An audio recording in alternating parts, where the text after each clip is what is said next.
Tu es la raison pour laquelle je vis.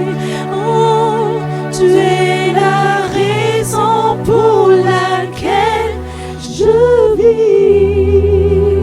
Oh oui, tu es la raison pour laquelle je vis. Oh oui, pour t'adorer, mon Dieu. Tu es la raison. Tu es la raison pour laquelle je vis.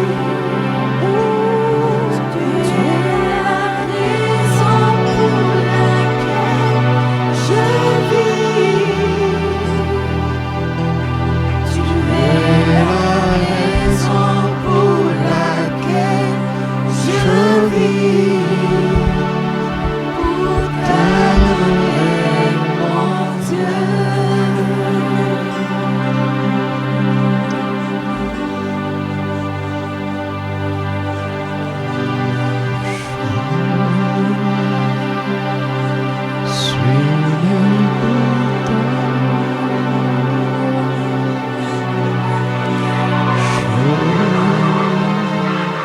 Suis-le pour glorifier ton nom. En toute circonstance, apprendre à te dire Merci, je suis né pour t'aimer. Je suis né pour glorifier ton nom. Obéir à ta voix. Je suis fait pour toi.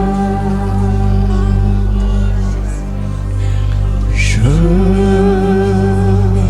suis né pour te louer.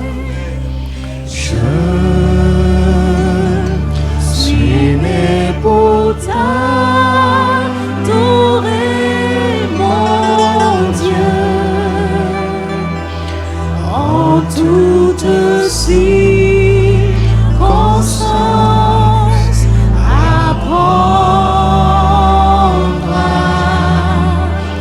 te dire merci. Je suis né pour t'aimer.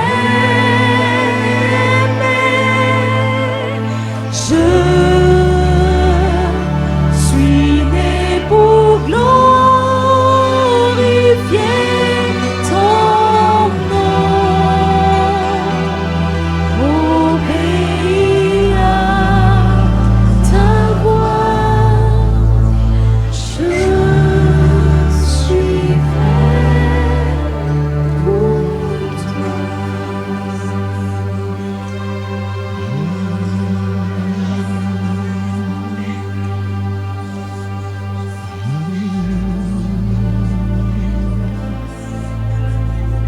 Tu es digne, Seigneur. Tu es digne. Adore-le encore de tout ton cœur. Tu es digne, Seigneur. Tu es digne d'adoration, de louange, de reconnaissance. Tu es digne d'adoration, Seigneur. Tu es digne d'adoration. Toute la gloire à toi, Jésus. La louange, l'adoration, l'hommage, la reconnaissance. Tu en es digne, Seigneur. Tu en es digne, Seigneur. Tu es digne. Tu es digne, Seigneur. Tu es digne, Seigneur. Tu es digne. Tu es digne, Jésus. Tu es digne. Sois glorifié. Sois glorifié. Toi seul, dans nos cœurs, en ce lieu.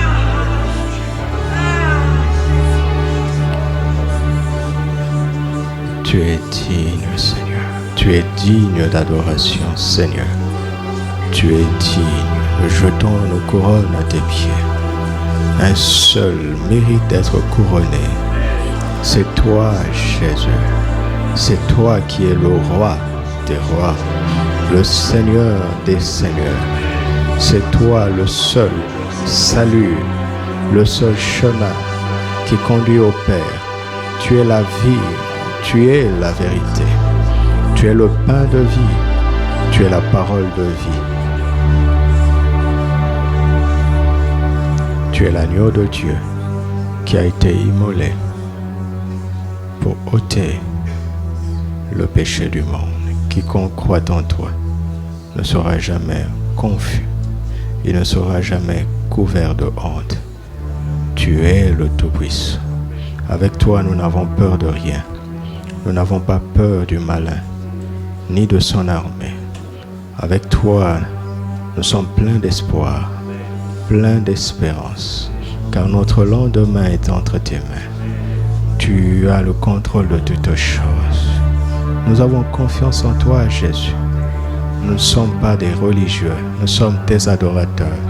Nous sommes tes disciples. Nous sommes tes imitateurs. Reçois la louange, l'adoration. Sois adoré, Seigneur. Sois élevé. Et que tout soit abaissé en ce lieu. Que tout soit abaissé en nous et en ce lieu. Que toi seul sois élevé. Car tu en es digne. Tu en es digne, Seigneur. Tu en es digne. Tu en es digne. Merci pour ton amour. Merci pour ta grâce. Par le Saint-Esprit en nous et en ce lieu. Que le Saint-Esprit parle au travers de ta parole et qui nous instruise, qui nous éclaire. Au nom précieux de Jésus. Amen.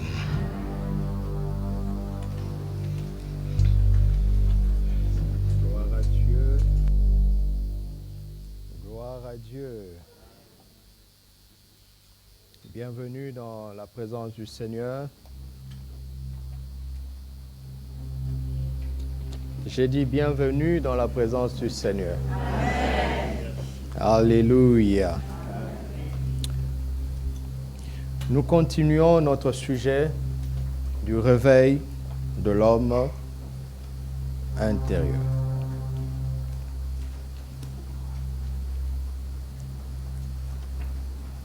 Nous sommes dans des temps tellement importants qu'il est bon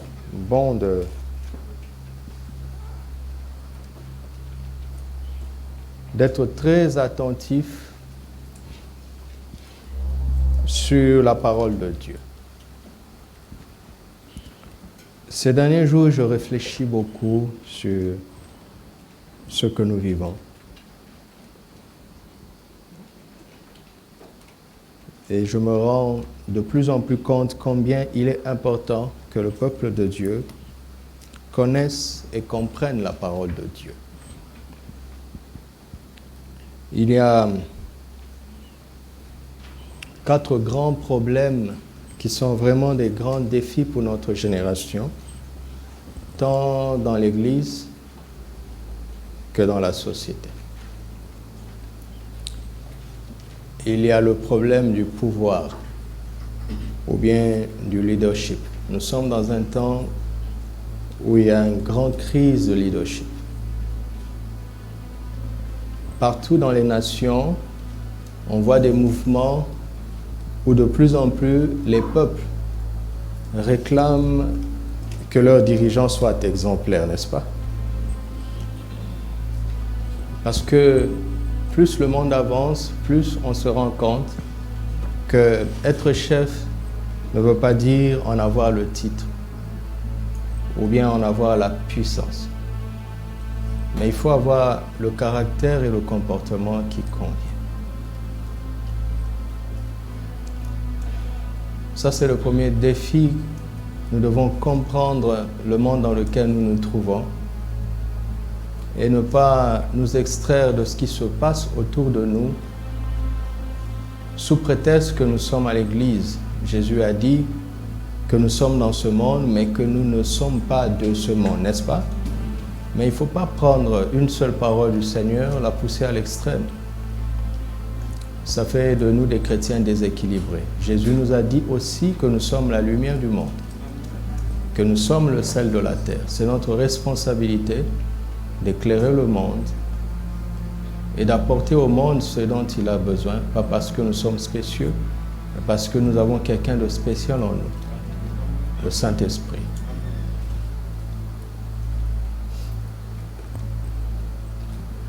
La deuxième grande crise touche à la famille. Et l'institution de la famille est terriblement attaquée.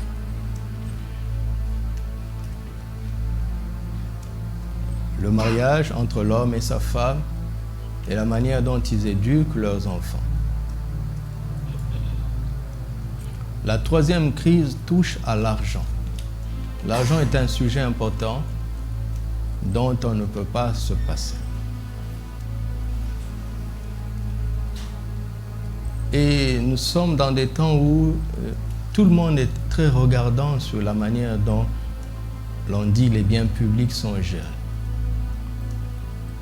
Et nous voyons malheureusement les mêmes dérives qui sont dans le monde au sein de l'Église. Et c'est ça ce qui est triste. Mauvais leadership au sein de l'Église. Ça ne peut pas être mieux dans le monde. Parce que l'Église dans une nation détient la température spirituelle de la nation. La Bible dit que l'Église est la colonne et l'appui de la vérité. Pour affecter le leadership dans une nation, le diable a besoin de l'affecter dans l'Église. Pour déstabiliser les familles dans une nation, le diable a besoin de déstabiliser les familles dans l'Église. Ce n'est pas notre sujet, mais je veux centrer ça parce que je le ressens pour que nous comprenions l'intérêt de la parole de Dieu en général et de ce que nous partageons tous les dimanches et tous les mercredis ici et tous les jours dans notre relation avec la parole de Dieu. Quelle leçon l'Église va donner au monde si les pasteurs eux-mêmes divorcent, si les familles chrétiennes n'arrivent pas à donner une bonne éducation à leurs enfants? Qu'est-ce qu'on va dire aux nations? Quelle leçon nous allons donner aux nations si l'Église elle-même n'arrive pas à bien gérer ce que le Seigneur lui donne? Vous voyez, par exemple, je ne prends pas la parole en ce qui concerne le projet Caleb, n'est-ce pas? Pour deux raisons. Premièrement, parce qu'on ne doit pas mettre la pression sur personne. Dans la Bible, à chaque fois qu'il a été question des offrandes, Dieu a toujours tenu à ce que ce soit de bon cœur et que ce soit volontaire. Toute offrande qui n'est pas de bon cœur et qui n'est pas volontaire, qui est le résultat d'une pression, quand le peuple subit la pression, cette offrande n'est pas spirituelle. Dieu n'aime pas ça. Parce que Dieu peut tout faire sans nous, comme je ne cesse de vous le dire. Mais il veut nous associer. C'est un privilège de participer à ce qu'il fait. Il peut se passer de nous. Quand j'étais appelé au ministère, très tôt, le Seigneur m'a dit ça. C'est moi qui t'appelle, ce n'est pas un homme. Et ce n'est pas le troupeau que tu auras. Alors ne regarde jamais aux hommes, ne regarde jamais au peuple. Mais ce n'est pas parce que je n'en parle pas que ça n'a pas d'importance. Mais ce que Dieu nous a dit de faire, il va le faire. À chaque fois, je vous dis la même chose. Il va le faire. En fait, pourquoi Dieu est en train de faire ça? Parce qu'il veut que nous réussissions le défi de la bonne gestion. Parce que nous devons donner un exemple au monde dans la manière de gérer aussi l'argent. Pas seulement le pouvoir, pas seulement les familles, mais l'argent aussi. Alléluia.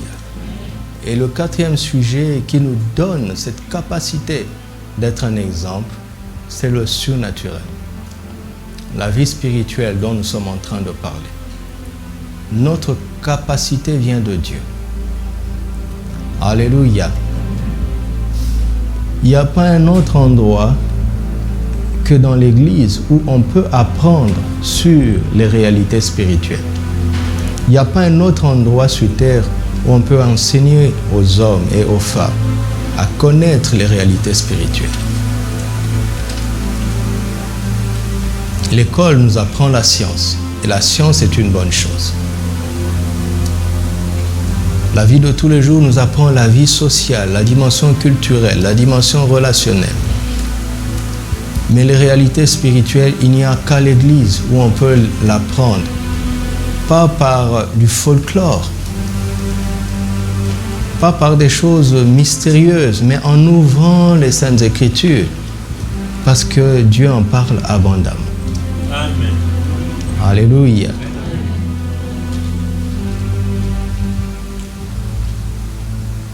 C'est ça l'intérêt de l'Église et de la parole de Dieu. Pour nous former sur les réalités spirituelles. Parce que notre capacité vient de Dieu. La vie chrétienne n'est pas une vie naturelle. On ne peut pas demander à un humain de vivre comme Dieu. Comment il va y arriver? La vie divine que nous avons reçue, communément appelée la vie éternelle, c'est Zoé, la vie de Dieu. Zoé, Zoé mes amis. Et on a besoin de répéter ça, parce qu'il y a 3 mots pour dire vie en grec. Il y a bios qui est la vie organique, la vie physique, la vie de ce corps. Il y a psyché qui est la vie physique, la vie intellectuelle, la vie de pensée, la vie des émotions. Donc la vie de l'âme. Et il y a Zoé qui est la vie divine. Alléluia.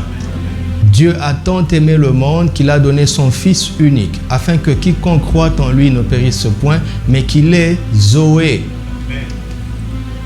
C'est ce qui est dit en grec, qu'il ait Zoé. C'était un rêve. Les Grecs qui avaient compris ces choses, on l'ont approché en termes mythologiques. C'était une réalité qui était comme un mythe. Ils ont inventé des mythes. Ce n'était pas de réalité. Et quand Jésus est venu et qu'il dit « Je vous donne Zoé », c'était étrange.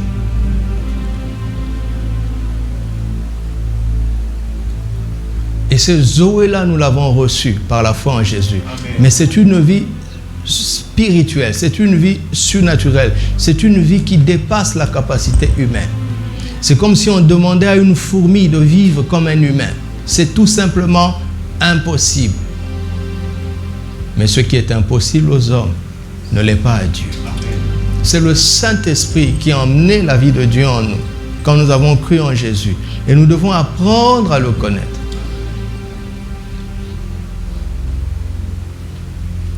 Pour pouvoir manifester cette vie. Et comment? Ce n'est pas par des spéculations, pas par des suppositions, pas par des imaginations, mais par les Saintes Écritures. Alléluia. C'est dans la parole de Dieu. C'est dans la parole de Dieu. Et ce sont des réalités.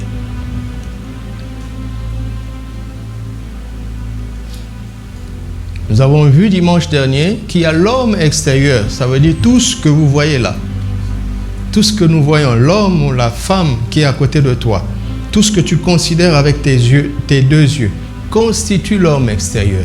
Mais tu sais toi-même, que le vrai lui, c'est pas ce que tu vois. N'est-ce pas? Non? Mais c'est son caractère.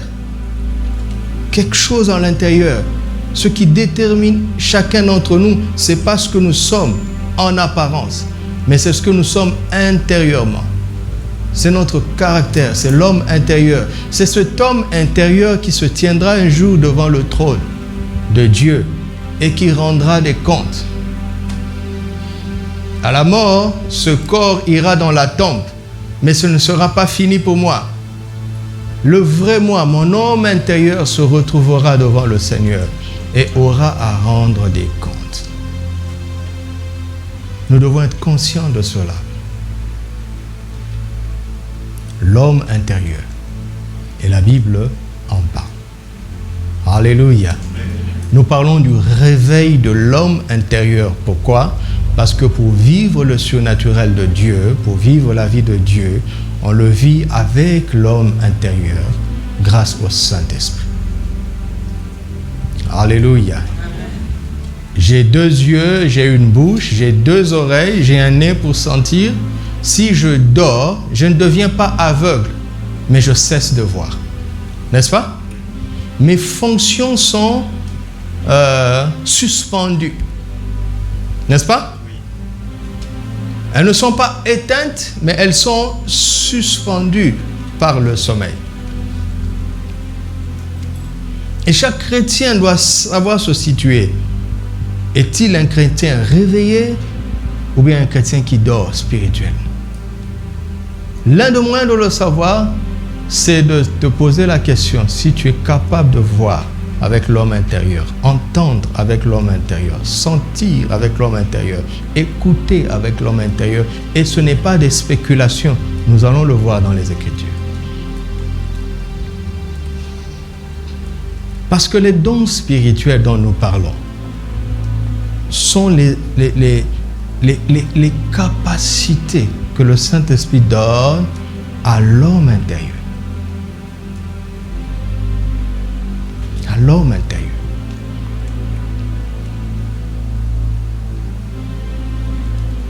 Commençons par Ésaïe chapitre 42. Ésaïe 42, verset 18. Nous allons lire abondamment et soyez vraiment très attentifs. Ésaïe 42, verset 18 dit quoi? Sourds, écoutez. Ça veut dire quoi?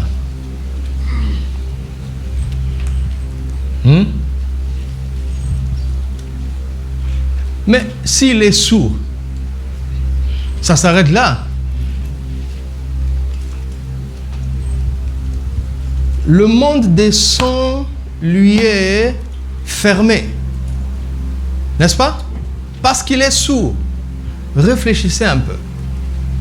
Comment Jésus parfois a ouvert les oreilles en disant quoi? Ephata, ouvre-toi. N'est-ce pas? Mais écoute, quand il a guéri un paralytique, il a pris par la main et il lui a dit, lève-toi, n'est-ce pas? Mais c'est bien, le paralytique est capable d'entendre. Et quand le Seigneur lui dit, lève-toi, prends ton lit et marche, le monsieur a entendu. Il ne lui restait qu'à mettre sa foi en action pour prendre son lit, se lever, prendre son lit et marcher. Mais au moins il a entendu l'instruction. Mais il a un sourd et il lui dit Ephata, c'est-à-dire ouvre-toi. Il a parlé à l'oreille qui était supposée être sourde, à l'oreille qui était supposée être incapable d'entendre, et vous savez quoi? L'oreille a entendu. Et il dit aveugle, faites quoi? Vous avez vu ça? C'est le même principe, mais il utilise 2 verbes et c'est très important. Il dit regarde et puis vois. Ça veut dire quoi? Tu peux regarder sans voir. Continuons. Maintenant, il explique. Qui est aveugle sinon et sourd comme que j'envoie? Arrêtons-nous d'abord là. Voici un messager. Un messager, c'est qui? C'est une personne qui apporte un message. Il n'est pas la source du message. N'est-ce pas? il est un transmetteur. Il est supposé avoir entendu son chef pour pouvoir parler de sa part. Mais si le messager est sourd, comment est-ce qu'il va faire son travail? Qui est aveugle comme l'ami de Dieu, aveugle comme le serviteur de Dieu. Voici des serviteurs de Dieu, des messagers de Dieu, des amis de Dieu qui sont sourds et aveugles. Tu as vu beaucoup de choses, mais tu n'y as point pris garde. On a ouvert les oreilles, mais on n'a point entendu. L'Éternel a voulu, pour le bonheur d'Israël, publier une loi grande et magnifique. Et c'est un peuple pillé et dépouillé, malheureusement. Alléluia. Malheureusement.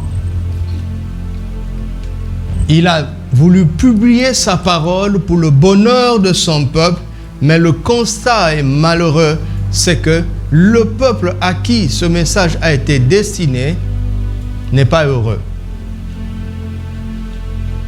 Il n'est pas heureux, pourquoi?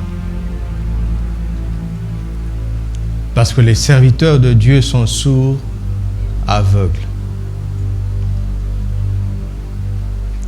Ils disent ce que Dieu ne leur a pas dit.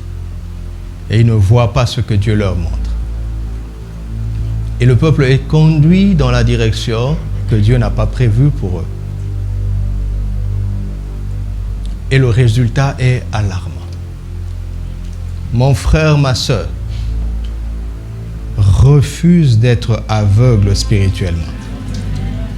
Refuse d'être sourd spirituellement. Refuse ça. Parce que ton bonheur en dépend. Mon bonheur en dépend. Alléluia. Jean chapitre 5, le fameux passage qui résume la manière dont Jésus a vécu le spirituel divin quand il était homme. Jean 5, 19 à 20. Jésus reprit donc la parole et leur dit, en vérité, je vous le dis, le Fils ne peut rien faire de lui-même, il ne fait que ce qu'il voit faire au Père. Et tout ce que le Père fait, le Fils aussi le fait pareillement. Car le Père aime le Fils et il lui montre tout ce qu'il fait et il lui montrera des œuvres plus grandes que celles-ci afin que vous soyez dans l'étonnement. Jésus était en train de dire que ce qu'il fait est simplement la reproduction de ce qu'il voit le Père faire. Et comment arrive-t-il à le voir? C'est parce que le Père le lui montre. Amen. On ne force pas dans cette affaire. On ne force pas. Nous voyons ce que le Père choisit de nous montrer. Je ne peux pas me décider ici à commencer à voir les choses dans les vies des gens. Si ça vient de ma décision personnelle, c'est un peu bizarre. Mais nous devons nous attendre à Dieu jusqu'à ce qu'il nous montre ce qu'il décide qu'il veut que nous puissions voir. C'est comme ça que ça fonctionne. Est-ce que vous êtes d'accord avec moi? J'insiste. Je connais les abus qui se passent dans ce monde. J'insiste. Le Saint-Esprit donne des dons spirituels à chacun comme il le veut. C'est lui qui décide. Amen. Mais voici là où notre vie doit être en permanence, c'est d'être conscient que le Père nous aime. Ton travail ainsi que le mien en permanence, c'est de demeurer dans la conscience de l'amour du Père. Le Père m'aime quand je suis dans l'abondance, le Père m'aime quand je manque. Le Père m'aime le jour, le Père m'aime la nuit. Vous ne répondez pas, hein? Ah oui, si j'avais dit que le Père vous aime tellement que vous serez toujours dans l'abondance, vous allez dire Amen. Ne soyez pas comme ça. L'amour de Dieu est invariable. Il ne dépend pas des circonstances. L'amour de Dieu ne dépend pas de ce qui nous arrive. Acceptez ça, s'il vous plaît.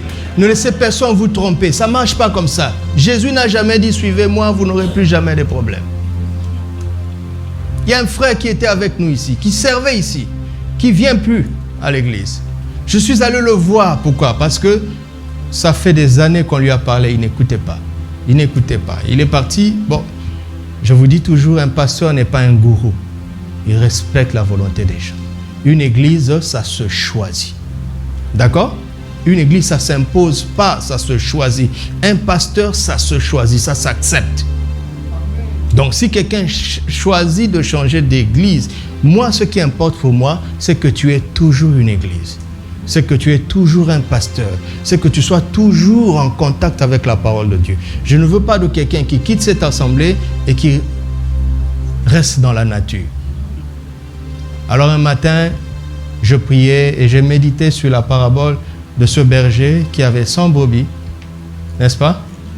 Une seule s'est égarée. Il a laissé 99 à la recherche. Ça m'a parlé. Je dis, Seigneur, tu sais que je lui ai parlé pendant longtemps.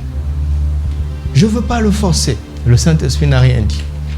C'était la parole du jour. Donc, je l'ai appelé. Je suis allé le voir. Nous avons parlé pendant 3 heures. Et il me dit qu'un pasteur lui a dit que nous ne serons jamais, quoi? La queue, nous serons toujours la tête. Je lui ai dit, mais tu n'as pas besoin de me dire qu'un pasteur a dit ça, c'est écrit. Il me dit, donc pasteur, tu es d'accord? J'ai dit oui. Peut-être qu'il est en train de nous écouter. J'ai dit oui, je suis d'accord parce que c'est écrit. Mais qu'est-ce que ça veut dire pour toi? Et il reprend. Le pasteur a dit que nous devons posséder des villas. Nous devons avoir des jets privés.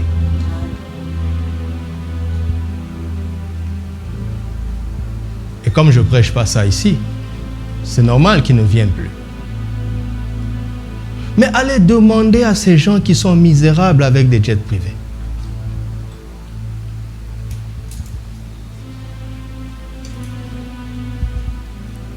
Tu sais, si tu veux connaître quel est ton héritage en Christ, est-ce que tu me suis? Écoute-moi très bien. Si tu veux connaître quel est ton héritage en Christ, commence à regarder ce que Christ peut te donner, que le monde ne peut pas te donner. Ça, c'est une parole de sagesse. Si mon héritage en Christ, c'est que je sois milliardaire, si quelqu'un qui se dit athée peut devenir milliardaire sans Christ, ça veut dire que ce n'est pas ça mon héritage. Ce n'est pas ça qui détermine la spiritualité, l'approbation de Dieu. Est-ce que je veux que vous soyez dans le manque? Bien sûr que non. N'est-ce pas? Bien sûr que non. Dieu pourvoira à tous nos besoins. Pas à tous nos caprices. À tous nos besoins. Un bon parent refuse de donner des bonbons à son enfant le soir avant de dormir. L'enfant n'a qu'à rouler par terre comme il veut. Le sucre avant de dormir, ce n'est pas bon pour sa dentition. Un bon parent ne se laissera pas flatter. N'est-ce pas? Un bon parent, hein? Parce qu'il y a des parents qui n'ont pas le courage de dire non à leurs enfants. Je parle d'un bon parent. Il sait que ça, c'est un caprice. Mais un bon parent ne peut pas priver à ses enfants de la nourriture. Et Dieu est plus bon que nous. Alléluia. Demeurez dans la conscience de l'amour du Père. Écoutez-moi, c'est ça la base qui te prépare à voir ce que le Père veut te montrer. Est-ce que tu m'entends? Ce n'est pas toi qui vas décider de voir. C'est le Père qui va décider quelle est la vision qu'il veut te donner. Et tu dois accepter de la voir par la foi.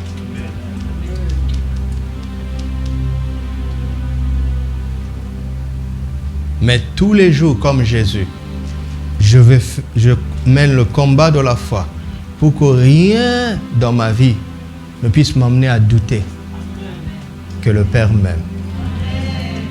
Ah oui, mes amis. Ah oui. Parce que il y a des choses qui se passent tous les jours dans le but est de nous amener à douter. Est-ce que si Dieu t'aimait, pourquoi ça? Pourquoi il arrive ça? Je dis non, tais-toi, c'est pas ton problème. Il m'aime et je le sais. Vis là-bas en permanence.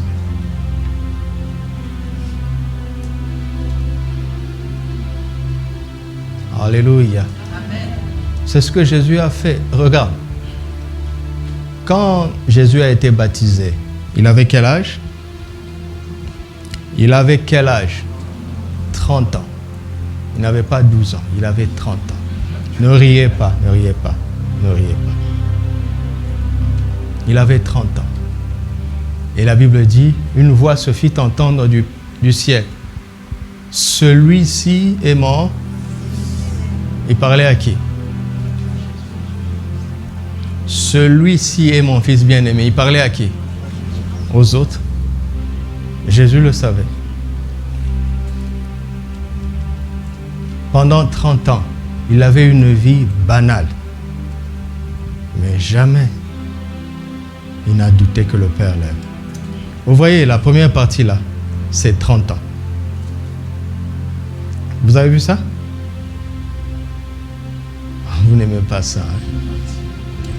Quelqu'un dit, dois-je attendre 30 ans? S'il faut que tu attendes 30 ans, attends. Tu sais, quand tu as tellement bien attendu, quand tu vas te lever, tu n'as pas besoin de beaucoup de temps. Jésus a eu un ministère de 3 ans et demi. Personne n'a eu autant d'impact que lui.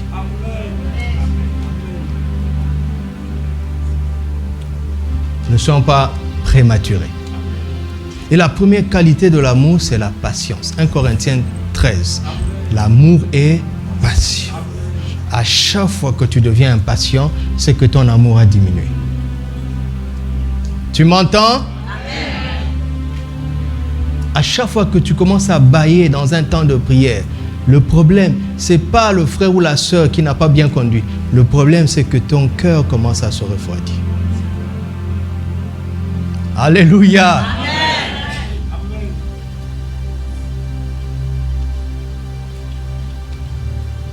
Toutes les choses extraordinaires que j'ai vues, elles m'ont surpris. Je n'étais pas préparé. Parfois même, c'était dans un bus.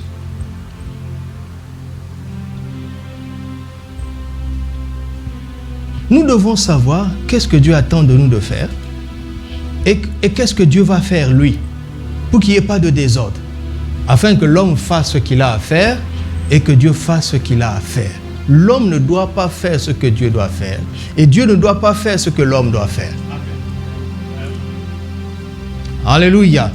Ton travail ainsi que le mien, c'est de demeurer convaincu que Dieu m'aime.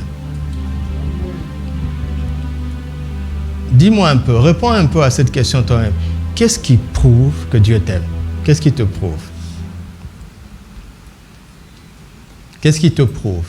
Quelle est la plus grande preuve de l'amour de Dieu pour nous? La croix. La croix. Dieu a tant aimé le monde qu'il a donné son Fils. Donc il a déjà fait, non? Donc peu importe ce qui arrive, s'il a donné Jésus pour moi à la croix, c'est fini, il m'aime tellement. Amen. Alléluia. Amen. Que ceux qui ont besoin du travail reçoivent le travail au nom de Jésus. Amen. Mais si la lettre d'embauche est une preuve pour toi que Dieu t'aime, tu es en danger. Parce que si jamais tu perds ce travail, tu risques de perdre avec ce travail que tu as perdu ton salut. Puisqu'en ayant perdu le travail, tu peux considérer que Dieu ne t'aime plus. La plus grande preuve d'amour de Dieu, il nous l'a déjà donné à la croix. Amen. Il n'y a rien qui puisse arriver dans ma vie qui soit suffisant pour m'amener à douter que Dieu ne m'aime plus. Et Dieu a donné Jésus alors que nous étions pécheurs. Alléluia. Amen. Et Dieu ne cesse pas de t'aimer quand tu pêches. Parce qu'il n'a pas attendu que tu sois digne pour donner Jésus. Et si tu es conscient que Dieu t'aime de la même manière, même quand tu pêches, tu auras le courage de te repentir. Parce que tu sais qu'il va te pardonner. Mais si tu perçois la sanctification comme un mérite, sachant que personne ne peut vaincre le péché par lui-même, tu finiras pécheur. Vous m'entendez? Ah, la vie spirituelle est là, dans une seule phrase. Tout le pneumaticos de Jésus est là. L'amour est patient. Et donc cet amour me donne la capacité d'attendre, quel que soit le temps. Maintenant, quand le Père choisit que c'est le bon moment, c'est lui qui choisit ce qu'il veut me montrer. Et quand je l'ai vu, il ne me reste plus qu'à l'imiter. Et j'aurai des centaines de témoignages à vous donner sur ce petit principe qui est fondamental. Dieu peut faire de grandes choses avec des petites choses. Avec un petit geste. Parfois avec une attitude simplement. Parfois avec un sourire. Parfois avec une simple phrase. Alléluia.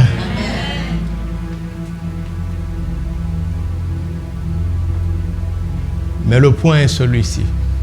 Quand Dieu nous le montre, on doit être capable de le voir. N'est-ce pas? Ah ouais. Quand Dieu nous parle, on doit être capable d'entendre.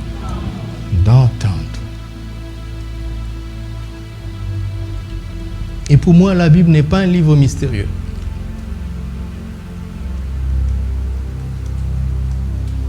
C'est pas mystérieux. Alors quand j'arrive là, je dis, oui, Seigneur, alors comment je fais pour voir? Il me donne un autre passage. Et c'est ce que je fais avec vous. Tout simplement. 1 Jean chapitre 1. Ce sont des passages que nous connaissons. Et dont nous ne nous lasserons jamais. Amen. Verset 1. Ce qui était dès le commencement, ce que nous avons entendu, n'est-ce pas? Ce que nous avons vu de nos yeux et ce que nous avons contemplé et que nos mains ont touché. 3 sens sont sollicités ici, n'est-ce pas? La vue, lui et le toucher. Et que nous avons touché concernant quoi? La parole de vie. C'est là où ça devient simple. Cela veut dire que quand j'ai la parole de vie, d'accord? Dieu veut que j'entende. Dieu veut que je vois. Dieu veut que je contemple. Dieu veut que je touche des choses qui étaient dès le commencement concernant la parole de vie. C'est difficile? Est-ce que c'est difficile? Cela veut dire quoi? Cela veut dire qu'en nous donnant sa parole, Dieu veut nous connecter aux choses qui étaient dès le commencement. Et il sait que l'homme intérieur est capable d'entendre, de voir, de contempler et de toucher. Il sait ça.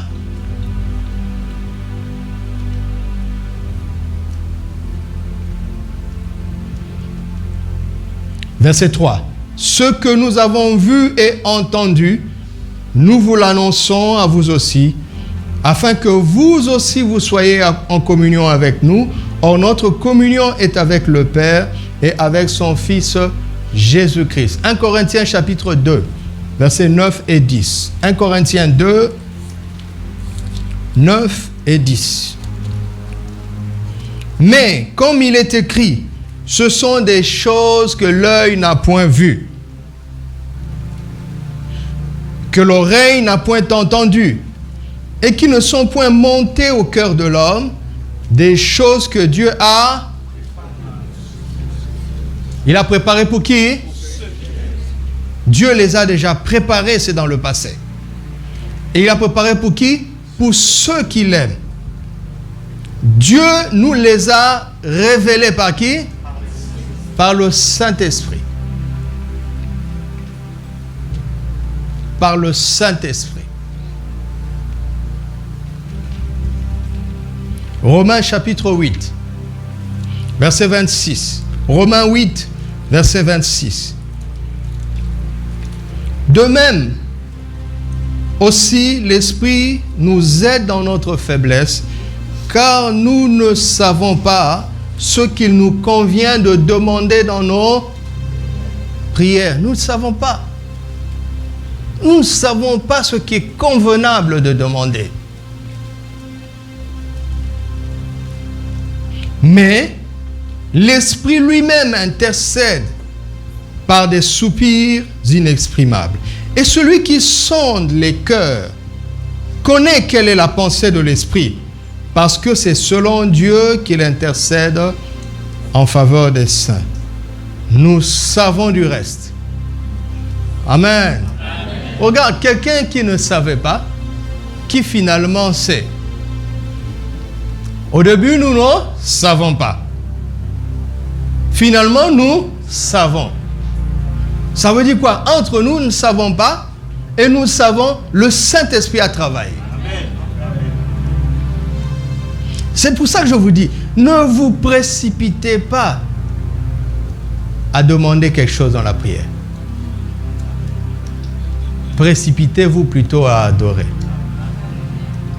Quel que soit ce qui arrive, il faut affirmer votre confiance en Dieu. Seigneur, je ne comprends pas ce qui arrive, mais j'ai confiance en toi. Je ne comprends pas ce qui arrive, mais je sais que tu m'aimes. Oui, Dieu dit oui. Et tu sais que je t'aime, d'accord. Et toi alors? Et puis tu chantes. Jésus, que je t'aime. Donc moi aussi je t'aime. Une fois que cela est résolu, alors tu t'attends au Saint-Esprit. Et dans cette atmosphère, le Saint-Esprit commence maintenant à prier pour toi, à prier en toi. Et finalement, tu sais que toute chose concourt au bien de ceux qui t'aiment. Ça veut dire quoi? Si c'est toute chose, cela veut dire que même cette chose concourt à ton bien. Ça ne veut pas dire que tu dois l'accepter. C'est pas ce que la Bible dit. D'accord? C'est pas ce que la Bible dit. Mais la Bible dit, si une seule chose t'arrive, si Dieu laisse faire, c'est que c'est pour ton bien.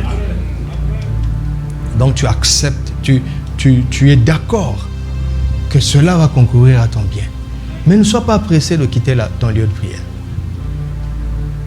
C'est pour ça que pour moi, c'est difficile de dire je vais prier 20 minutes. Pourquoi 20 minutes?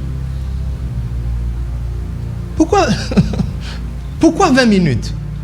Pourquoi 30 minutes? Pourquoi 1 heure? Pourquoi 3 heures? Pourquoi tu détermines le temps à l'avance? Quel était ton but dans la prière? C'est l'aiguille qui tourne?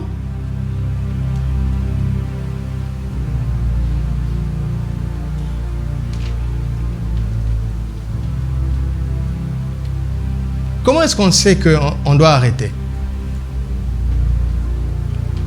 Vous avez vu, on prend l'avion, n'est-ce pas? On te dit, mesdames et messieurs, bonjour, nous sommes à vol à destination le vol est prévu de 4 heures. Et tu regardes ta montre, parce que tu es rigide, hein? Monsieur le pilote. Il est 10h30. Tu as dit 4 heures, non? Donc à 13h30, tu commences à faire grève. Atterrissons tout de suite. Tu avais dit 4 heures. Bon, comme tu veux qu'on atterrisse. Non. Il y a une destination. Il y a un but à atteindre. C'est pas de la blague, hein? Beaucoup de chrétiens ne savent pas travailler, s'occuper de leur vie avec Dieu. Ils ne savent pas. Ils ne savent pas impliquer Dieu dans les affaires de leur vie. Ils ne savent pas. Ils ne savent pas prier.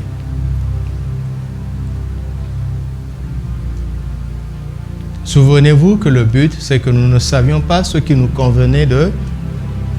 Quand tu as compris en quoi cette chose concourt à ton bien, alors ta prière va aller dans le sens du but de cette chose. Pas Seigneur, arrête ça, enlève là, enlève ceci, donne. Non, non, non, non, non. Quand tu as compris que cette situation que Dieu a permise, c'est pour t'amener jusque-là, alors tu commences à prier pour arriver là-bas. Et tu commences à prier contre toutes les choses en toi qui s'opposent à la volonté de Dieu. Et c'est là où tu commences à vraiment prier. Parce que Dieu veut montrer le caractère de l'homme intérieur à travers les circonstances matérielles.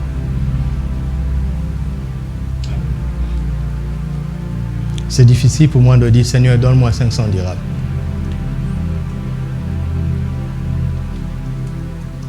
Mais plutôt, si je suis inquiet, c'est ça le vrai problème.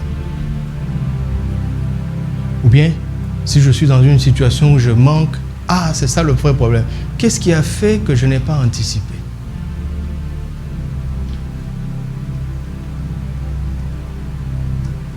Parfois, ça prendra 13 minutes. Parfois, ça prendra 1h30. Mais quand je suis arrivé, je sais. Et je me lève. Ma prière est finie. Ce n'est pas parce que j'ai fait 2 heures, mais c'est parce que je suis arrivé. Vous entendez ça? Est-ce qu'il y a quelqu'un qui me suit? Amen.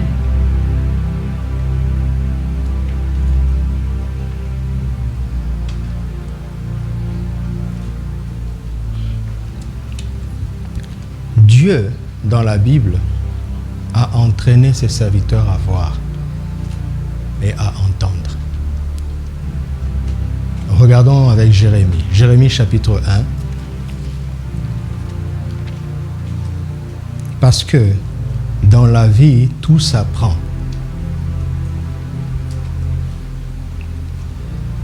Vous connaissez l'histoire. Dieu montre à Jérémie que même s'il est un enfant, ce n'est pas un problème. Parce qu'avant qu'il ne soit conçu dans le sein de sa mère, Dieu avait déjà tout préparé et tout achevé.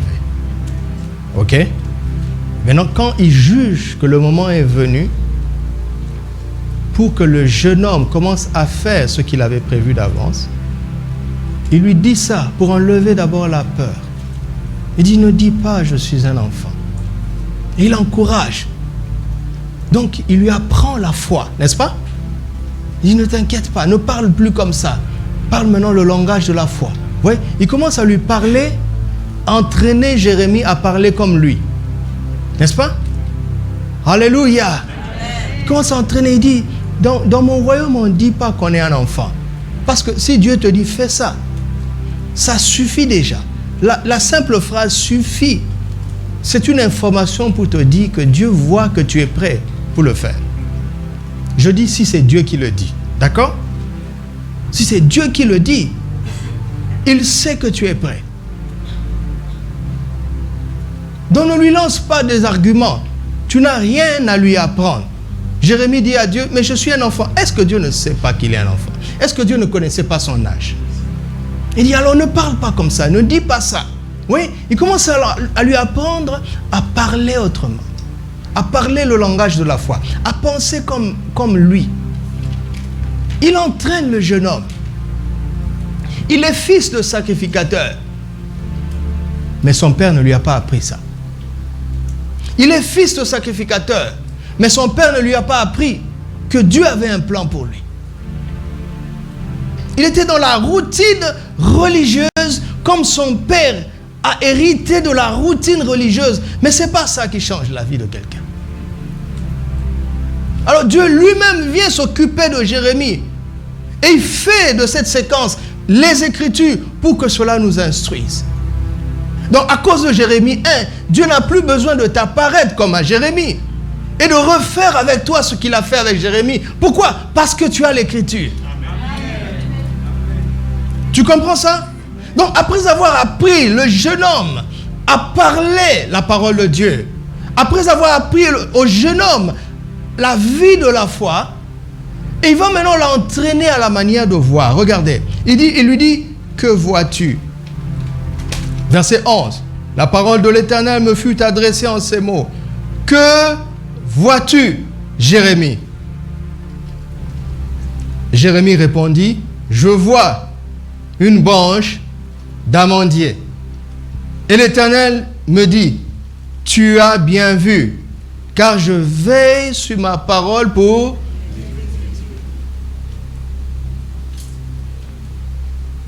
Il dit, tu as bien vu.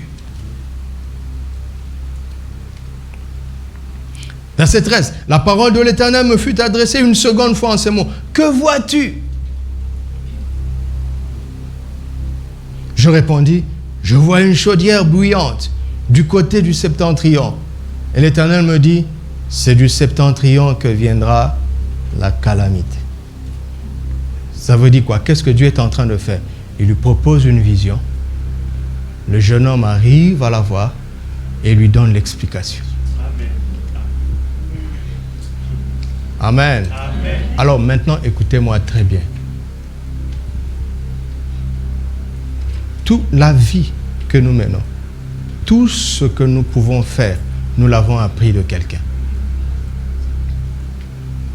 Même l'utilisation de nos 5 sens, on nous a appris. D'accord? Les couleurs, nous sommes capables de voir, mais on nous a appris. Je vais prendre une couleur plus simple. On nous a dit que ça, c'est blanc. Mais on ne nous a pas appris à voir cette couleur. Mais on nous a appris à chaque fois que tu vois cette texture, c'est blanc. On nous a appris ça. Dans une société où le code de couleur dit que ça, c'est blanc. Vous comprenez ça?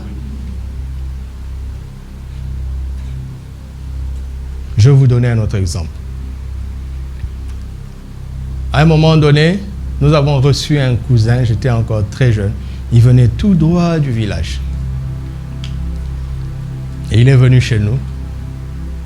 Et pendant les grandes vacances, mon père avait acheté un terrain dans un endroit reculé qui était un peu comme un village. Il voulait faire une plantation là-bas. Donc nous devions désherber ce grand terrain. Mais comme c'était un endroit inhabité, il y avait des serpents là-bas. Quand je vois le serpent, je fuis. Quand le cousin voit le serpent, il court vers. Lui et moi, nous avons appris 2 choses différentes de la même vision.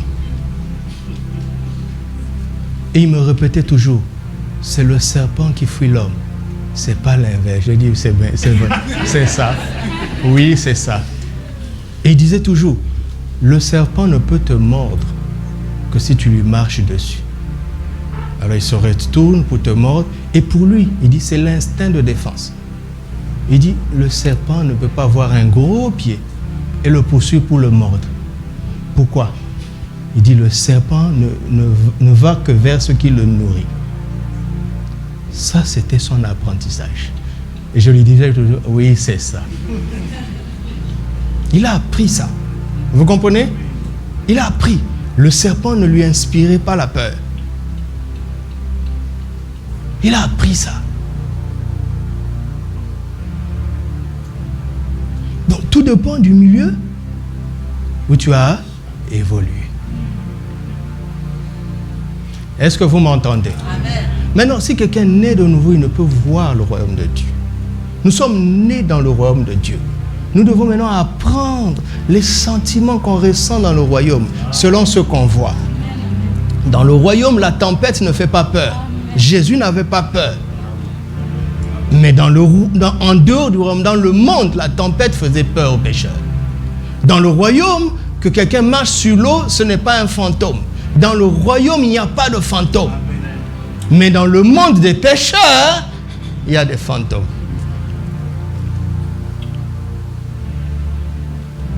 Il y a toute une rééducation chrétienne à apprendre avec la parole de Dieu. Et on ne réagit plus de la même manière. Regarde, Jésus dit, mais Moïse vous a dit que si on œil pour œil, dent pour dent. Vous savez, dans le cadre de Moïse, la vengeance est légale. Mais dans le royaume, la vengeance est illégale. Il faut réapprendre ça.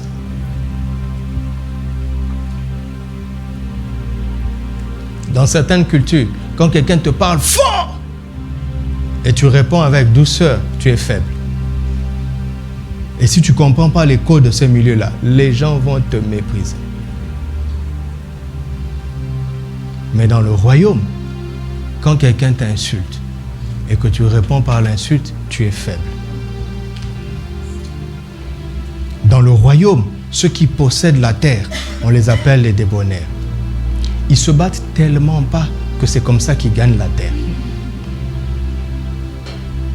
Ça s'apprend. Hein?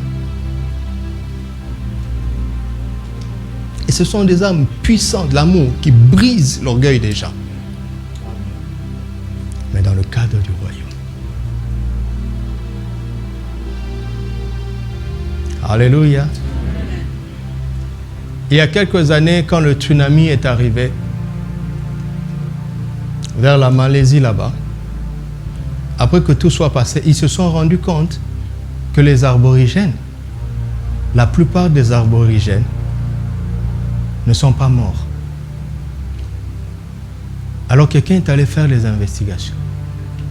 Comment ils ont fait pour savoir? Les aborigènes ont dit, nous avons observé les animaux. Ils ont vu que les singes allaient très loin de la plage. Et ils ont compris le message. Les singes avaient senti le mouvement. Parce que c'est un tremblement des fonds de mer, le tsunami. C'est un tremblement de terre au fond des mers. Les singes avaient senti ça avant les pareils de sismologie. Et en observant les singes, les aborigènes ont fui quelques heures avant le tsunami. Ils ont appris ça. Il y a dans mon pays un arbre qui ne trompe pas en matière de saison. Ma grand-mère m'a appris ça. Il regarde toujours cet arbre. Quand cet arbre laisse tomber ses feuilles, la saison sèche est arrivée.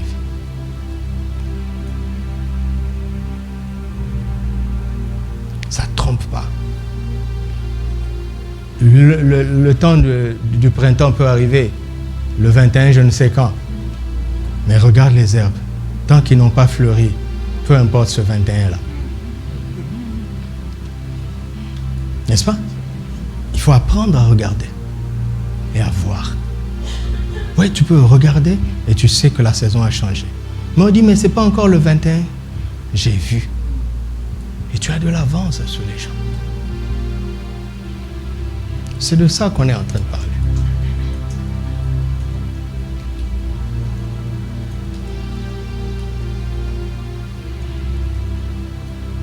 Alléluia. Et la foi te donne cette capacité de voir le message de Dieu tous les jours. Il est là, il nous parle, il nous prévient. La foi nous donne cette capacité-là.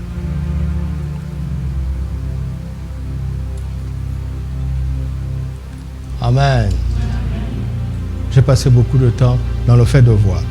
La foi nous donne aussi cette capacité d'entendre la parole de Christ. Romains 10, 17. Or, la foi vient de ce qu'on entend, n'est-ce pas? Et ce qu'on entend vient de la parole de Christ. Ça veut dire quoi?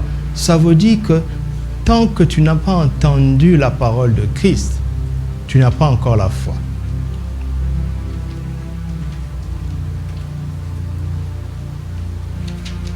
Nous devons chercher à entendre Christ dans les Écritures.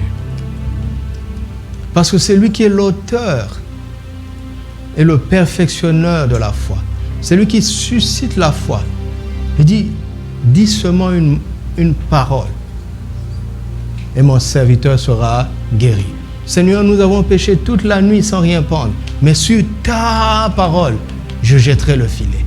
Parce que Christ lui a parlé, il a eu la foi. Et quand il a agi, il y a eu un miracle. Il y a eu un résultat différent. Parce que Christ lui a parlé. Personne ne peut faire ça. Il n'y a que Christ qui puisse le faire. Alléluia. Alors, Christ ne peut pas te parler s'il sait que tu n'as pas la capacité de l'entendre. Vous me suivez? Christ sait que tu as la capacité d'entendre. Il sait ça.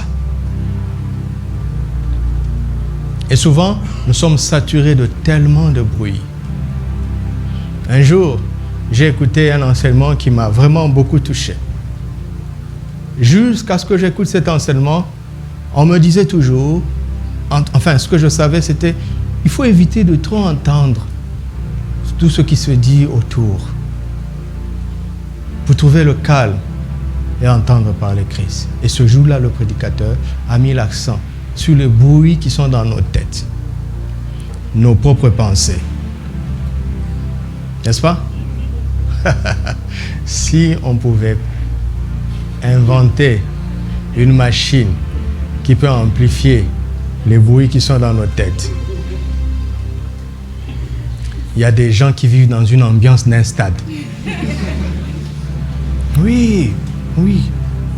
Le calme, ils ne connaissent pas. On peut tout débrancher, jusqu'à couper le disjoncteur, on éteint tout. Mais dans la tête, là, même dans le sommeil, c'est des cauchemars.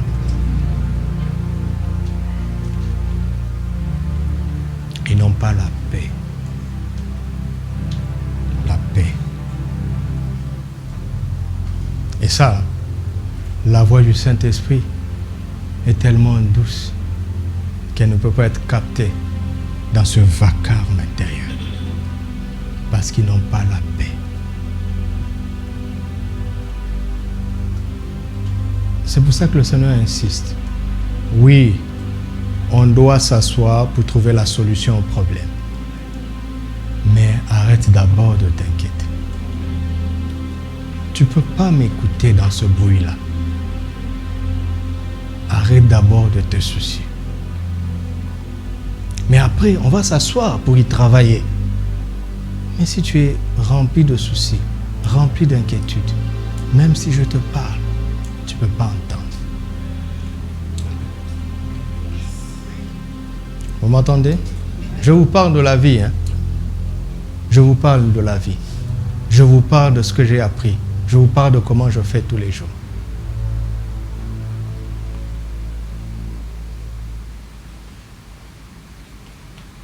La foi vient de ce qu'on entend de la parole de Christ. Et Christ sait que tu es capable de l'écouter. Alléluia. Regardez le fameux verset d'Ésaïe 50, verset 4. Le fameux verset d'Ésaïe 50, verset 4. Le Seigneur, l'Éternel, m'a donné une langue exercée pour que je sache soutenir par la parole celui qui est abattu. Il éveille quand? Quand? Il éveille. Chaque matin, il éveille mon oreille pour que j'écoute comme écouteur. Quand est-ce que le Seigneur éveille l'oreille? Pourquoi il a choisi le matin? Hein? Pourquoi il a choisi le matin? Parce qu'il veut, écoutez-moi et retenez ça, le Seigneur veut être le premier que tu écoutes chaque jour. Qui reçoit ça? C'est aussi simple, aussi banal que ça, mais c'est tellement puissant.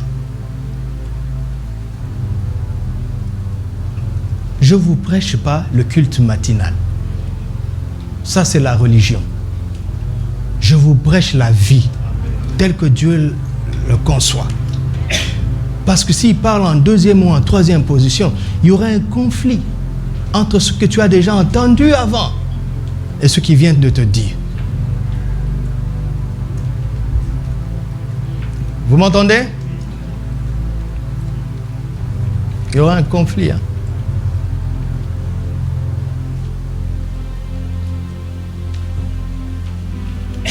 Ça, c'est ce qui fait que je commence ma journée en prière. Pas à cause du culte matinal.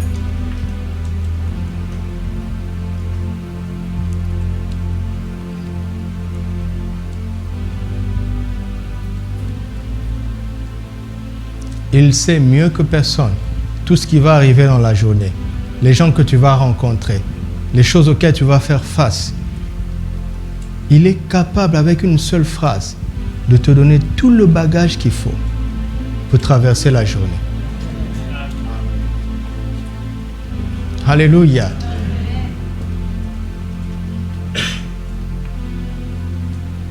Et comme je le dis souvent, si ton rythme de vie t'a emmené dans un cycle où tu commences ta journée en courant, tu as déjà échoué.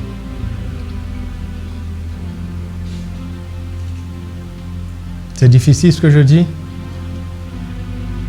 Je suis là pour dire la vérité. Bats-toi pour ne jamais commencer la journée en courant.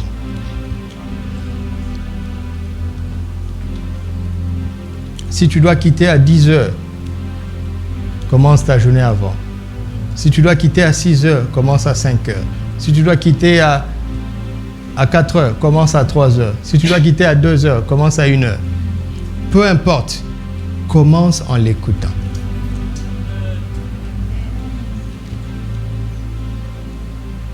Mon ami, si tu veux réussir, c'est ce que tu dois faire.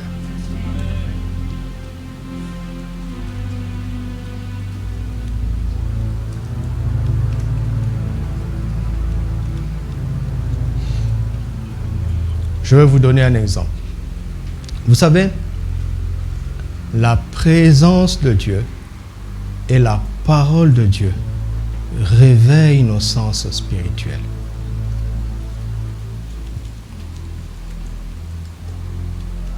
Ça réveille. C'est pour qu'on te réveille physiquement, on peut te taper, faire un bruit, tu te réveilles. Ça ne veut pas dire que l'homme intérieur est debout. Il y a quelque chose que tu dois faire pour réveiller aussi l'homme intérieur. Exode chapitre 32.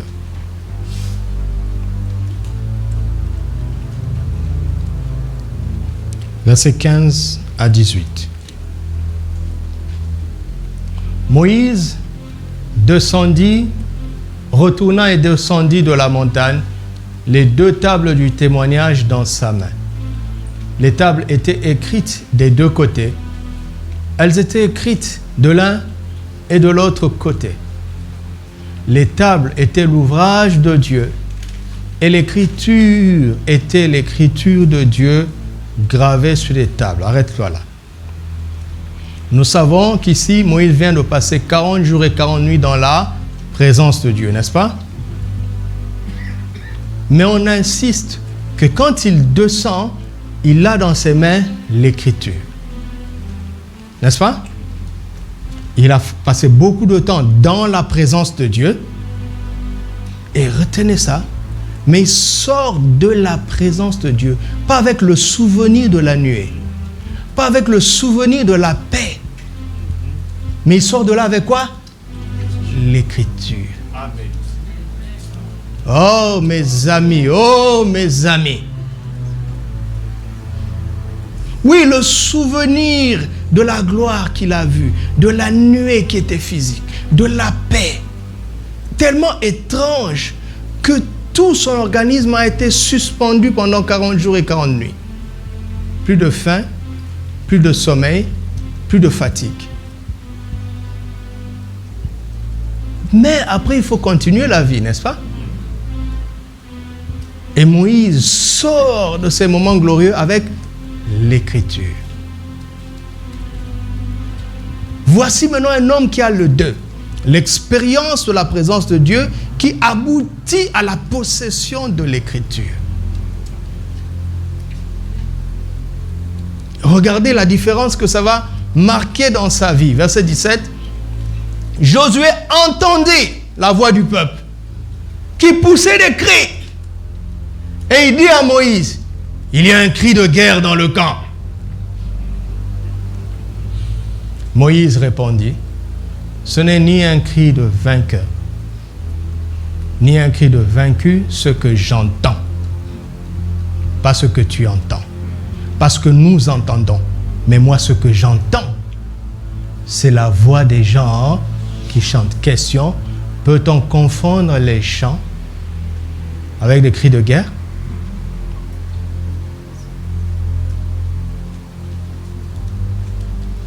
Pour Josué, c'était des cris de guerre. Pour celui qui vient de la présence de Dieu et qui a les Écritures, ce sont des chants.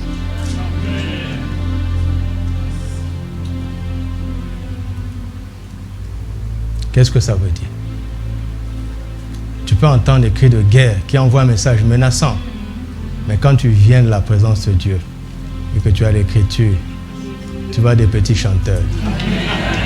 Des petits chanteurs d'idoles. Je ne plaisante pas. Hein? Et la perception que tu as de la scène, la perception que tu as du son va déterminer ton attitude. Selon la perception que tu as du son ou de la scène, tu seras soit dans la peur ou dans la foi. Et le résultat ne dépend pas de l'adversaire. Le résultat ne dépend pas de la scène. Le résultat ne dépend pas du son. Le résultat dépend de ta perception. Le même Goliath, David le regarde comme un incirconcis. Et à cause de ça, il ne voit pas sa masse. Il ne voit pas sa force. Qu'est-ce qui a fait la différence? C'est sa capacité intérieure de voir. La même scène. Pour tout Israël et Saül, c'était un homme de guerre invincible depuis son enfance. Mais pour David seul, c'était un incirconcis. Quelqu'un qui n'est pas en alliance avec Dieu. Et le résultat, l'issue, dépend de la perception. Ça ne dépend pas de l'adversaire. Ça ne dépend pas des circonstances. Ça dépend de ta température intérieure.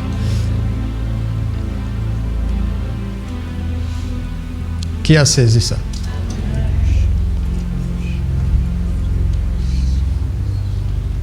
C'est tout ce que Dieu attend de nous. Le reste, il va s'en occuper. Qui vous a dit que David avait visé ici? David a lancé et le Saint-Esprit s'est occupé de diriger la pierre.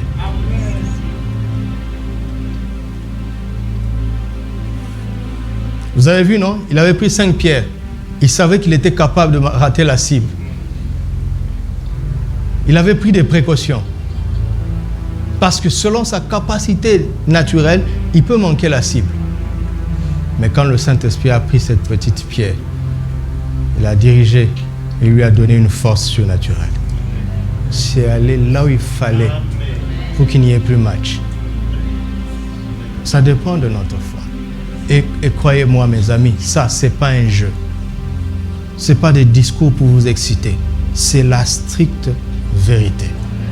Parce que tout ce qu'on voit vient de ce qu'on ne voit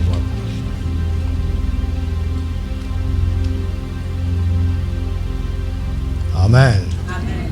Nous allons lire 3 textes pour conclure.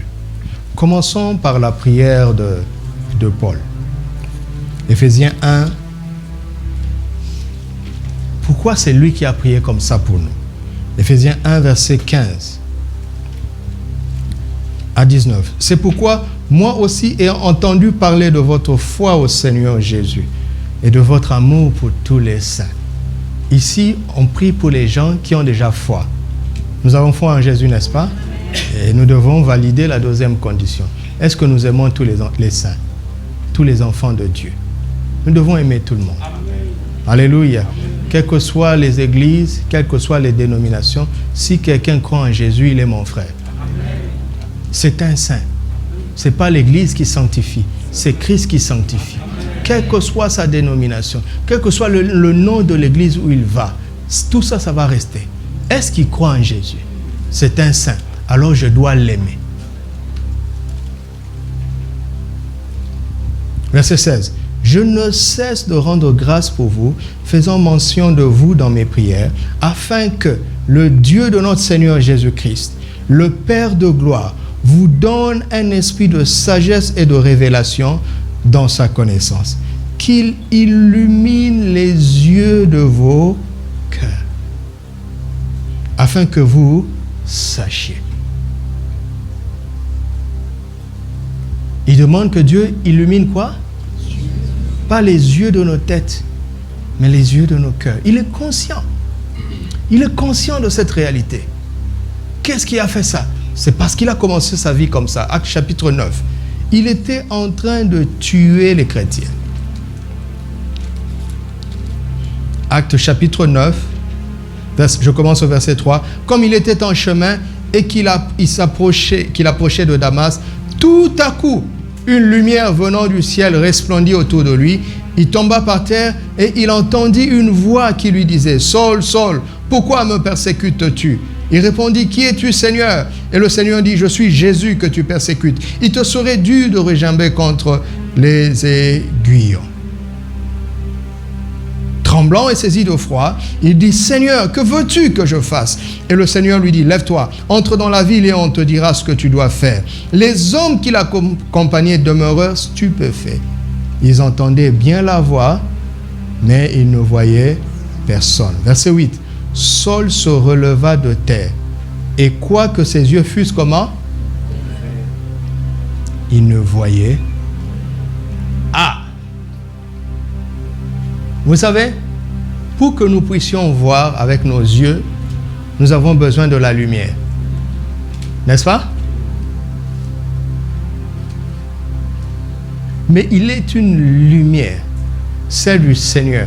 Quand elle resplendit, c'est là où nous prenons conscience que nous sommes des aveugles. Parce qu'il y a des réalités plus importantes que nous ne pouvons voir avec ses yeux. Et sachant que c'est la lumière qui éclaire l'œil pour qu'il voit, comment se fait-il que la lumière du Seigneur a fait que les yeux de Paul étaient tombés dans l'obscurité? Maintenant, regardez. Verset 11. On parle d'Ananias. Et le Seigneur lui dit, lève-toi, va dans la rue qu'on appelle à droite et cherche dans la maison de Judas un nommé Saul de Tarse, car il prie et il a vu en vision un homme du nom d'Ananias qui entre et qui lui impose, qui lui a imposé les mains afin qu'il recouvra la vue. Le monsieur, ses yeux physiques ne voyaient plus. En pratiquant la prière, vous entendez? Les yeux de son cœur ont vu ce que ses yeux physiques ne pouvaient voir.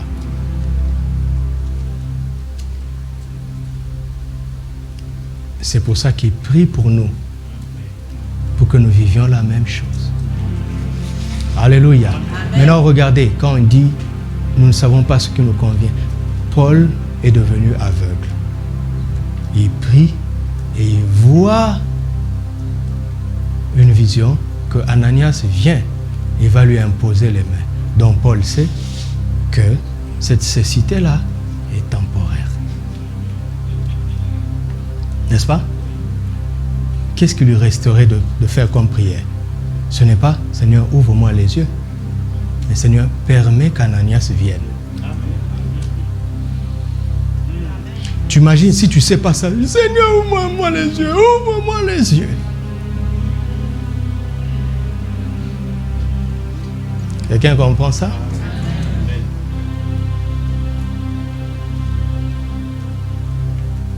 Et tu peux t'étendre. Seigneur, fais qu'il n'ait pas peur. C'est vrai que tous les chrétiens ont peur de moi. Seigneur, fais qu'Ananias n'ait pas peur. Seigneur, fais qu'Ananias soit disposé parce qu'il est dans ton plan pour m'aider. Fais qu'il ne soit pas distrait.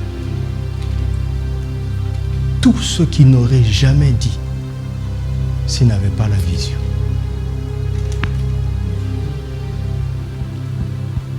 Quelqu'un saisit ça? Ah, c'est très important. C'est très important. Ou bien s'il n'avait pas la vision, et qu'Ananias avait la vision, et Ananias viendrait, Paul allait le mépriser. Est-ce que tu es apôtre? Moi j'ai un problème sérieux, c'est un simple frère qui vient. Allez, je ne vais pas le voir. Il passe à côté de la solution. Vous m'entendez?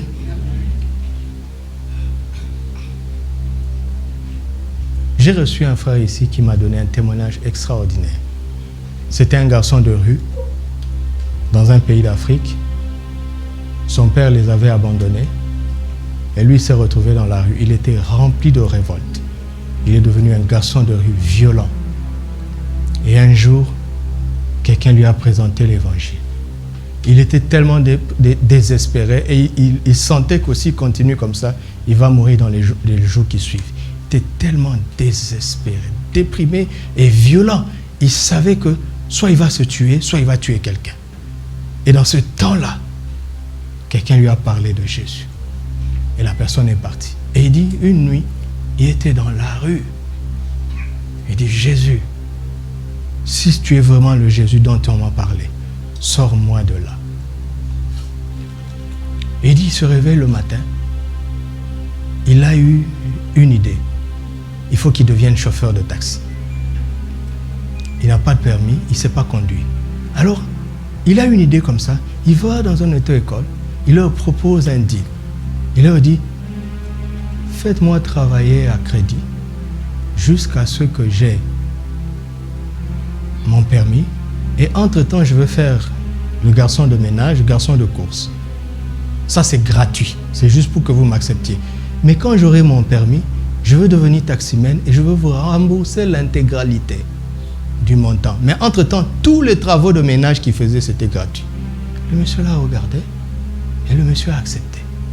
Et c'est ce qu'il a fait. Il a eu son permis. Maintenant, il faut trouver une voiture. Un jour, il a eu une idée. Il voit un taximène.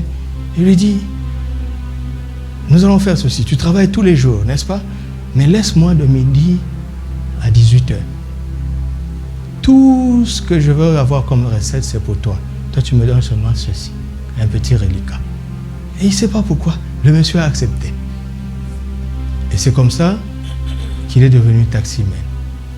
Et un jour, le monsieur lui a dit, bon, travaille maintenant pour moi. Après avoir tout remboursé, il est devenu taximène à temps plein. Et des mois sont passés. Un jour, il dit à Jésus, mais merci, j'étais dans la rue, maintenant je loue une petite cabane, j'ai un petit travail, mais je vois ma vie n'avance pas. Je ne veux pas continuer comme ça.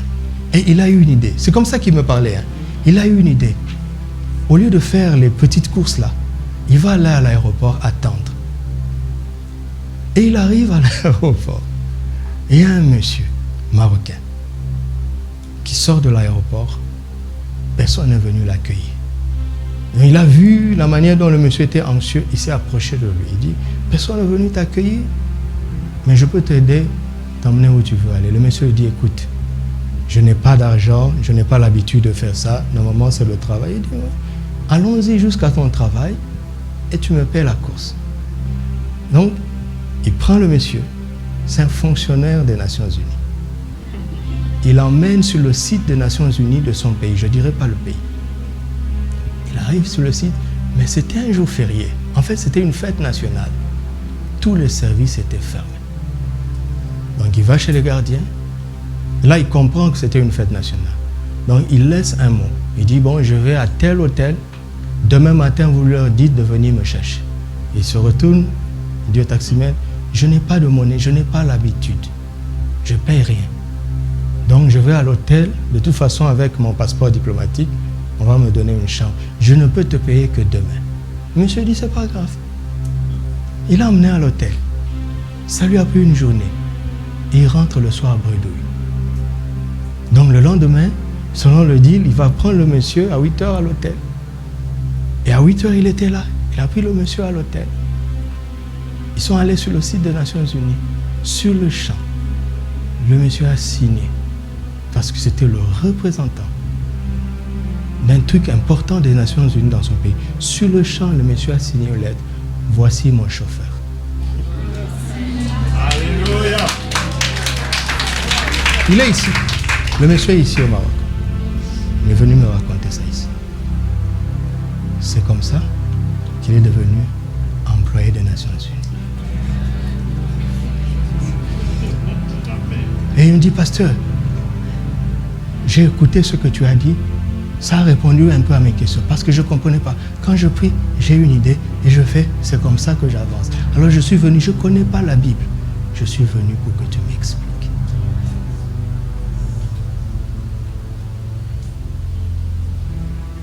Vous savez quoi?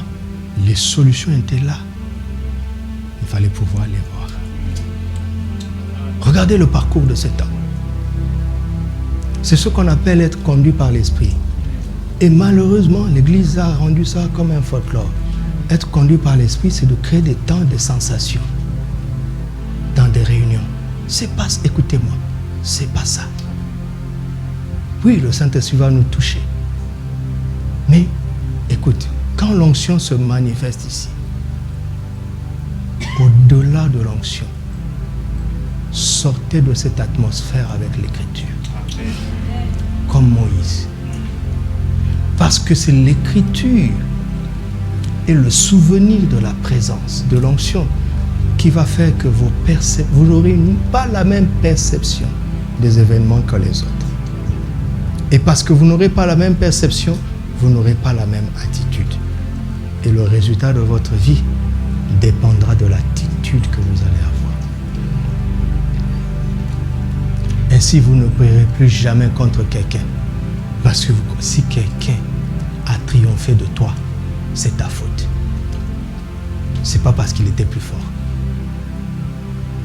Si un sorcier réussit à faire quelque chose contre toi et c'est prouvé vraiment qu'il avait fait, si ça a réussi, c'est pas parce qu'il t'en voulait, c'est ta faute. Tu dois le savoir. Hein? Tu dois le savoir.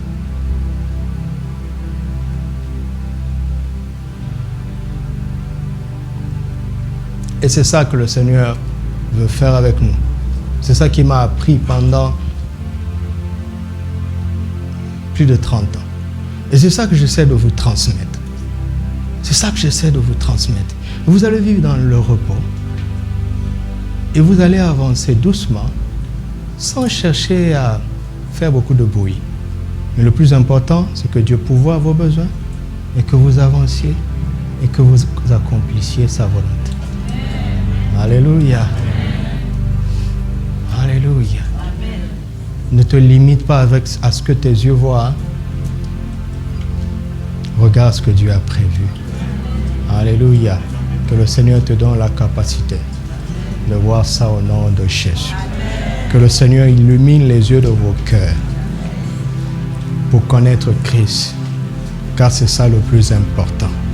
Que le Seigneur illumine les yeux de vos cœurs pour connaître Christ. Que le Seigneur mette la paix dans vos cœurs et dans vos pensées pour pouvoir entendre Christ. Par la douce voix du Saint-Esprit, par la direction intérieure. Au nom de Jésus. Au nom de Jésus. Au nom de Jésus. Au nom de Jésus. Alléluia. Frère Jean-Christophe va au piano. Si je me tais, j'apprendrai à écouter la voix du bon berger. Les frères qui sont préposés à distribuer le repas du Seigneur vont autour de la table. Nous allons parler au Seigneur un moment avec ce cantique et après nous allons prendre le repas du Seigneur. Chante ce cantique jusqu'à te détacher et à parler au Saint-Esprit.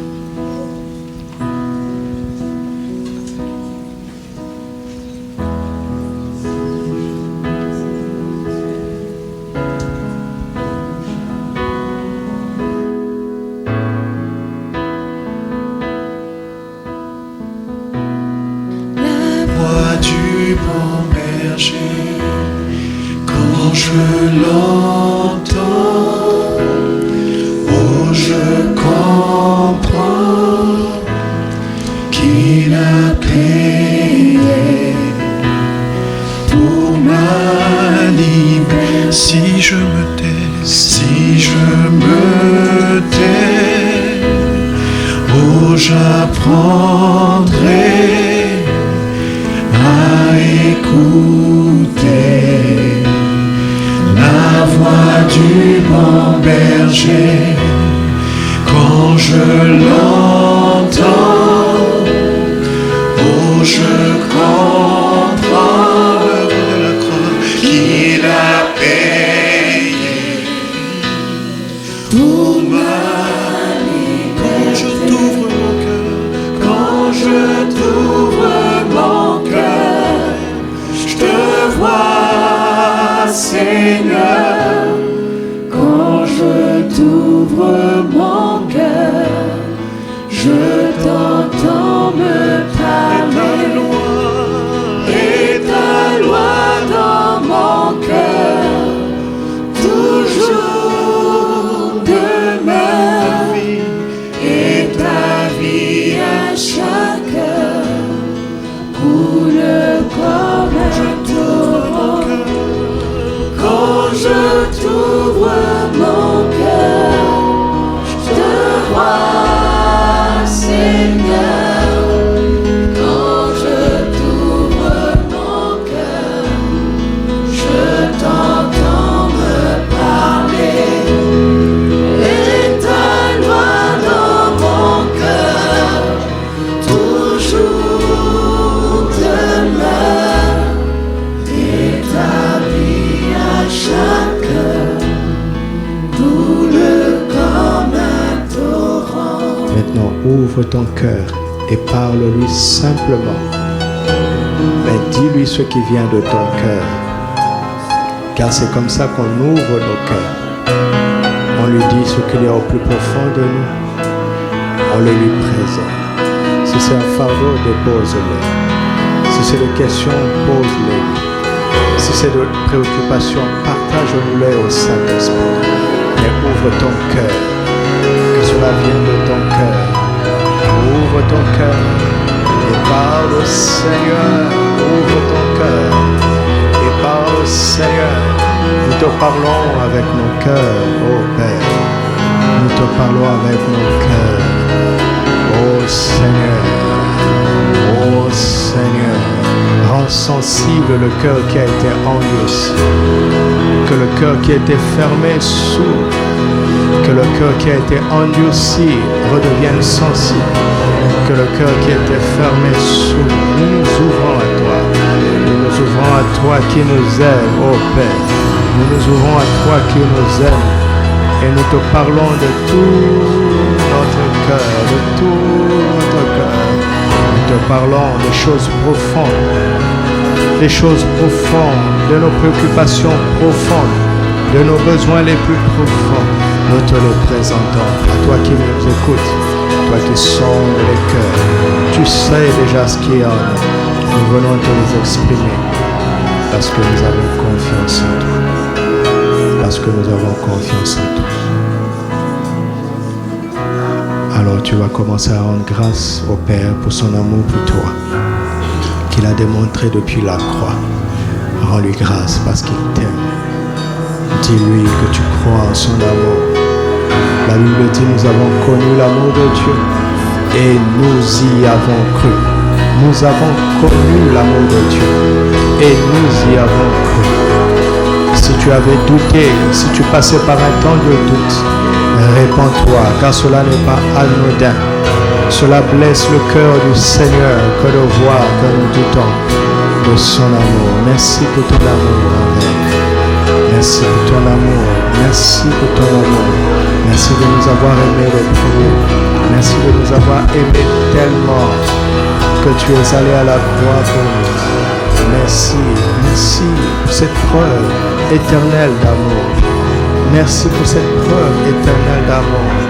Merci de nous avoir aimés alors que nous n'en étions pas dignes. Merci de continuer à nous aimer tous les jours, encore aujourd'hui. Merci pour ton amour éternel. Merci pour ton amour éternel. Merci pour ton amour éternel. Il est temps maintenant de dire au Père que nous aussi nous l'aimons, de répondre à sa déclaration d'amour, à son témoignage d'amour. Pas une déclaration d'amour, un témoignage d'amour de notre part. Disons au Seigneur que nous aussi nous l'aimons. Et nous voulons l'aimer de tout notre cœur, de toutes nos pensées, de toutes nos forces. Avec tout ce que nous sommes et tout ce que nous avons, nous t'aimons, Seigneur. Je t'aime. Tu as tellement fait pour nous. Tu as tellement fait. Tu as tellement fait. Tu m'as aimé le premier. Tu m'as appris l'amour. Tu m'as éduqué. Et je veux t'aimer.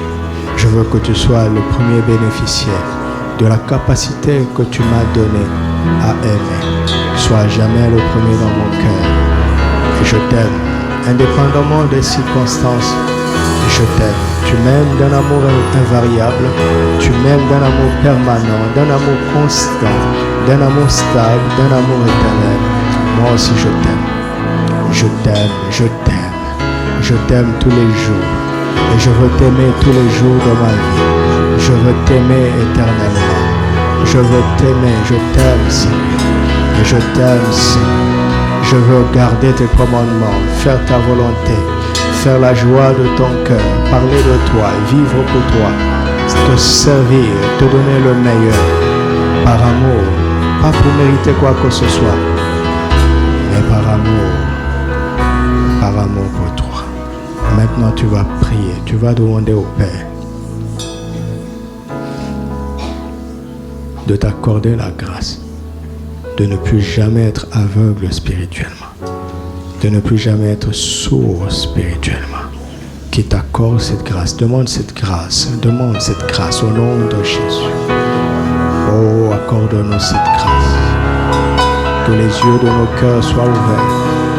Que les yeux de nos cœurs restent ouverts en permanence. Que notre entendement soit ouvert et qu'il reste ouvert en permanence. Accorde-nous cette grâce. Accorde-nous cette grâce. Accorde-nous cette grâce. Illumine les yeux de nos cœurs. Illumine les yeux de nos cœurs. Illumine les yeux de nos cœurs. Illumine les yeux de nos cœurs.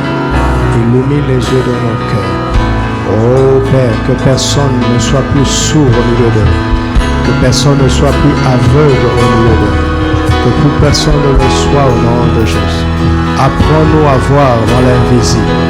Apprends-nous à voir dans l'invisible. Apprends-nous à voir dans l'invisible. Apprends-nous à entendre Christ nous parler constamment. Apprends-nous à entendre Christ nous parler. Tu vas prier encore et tu vas dire au Seigneur de te donner la grâce de ne plus marcher par la vue, mais par la foi, par la foi, par le Seigneur, par le Seigneur, par le Seigneur, par le Seigneur, par le Seigneur.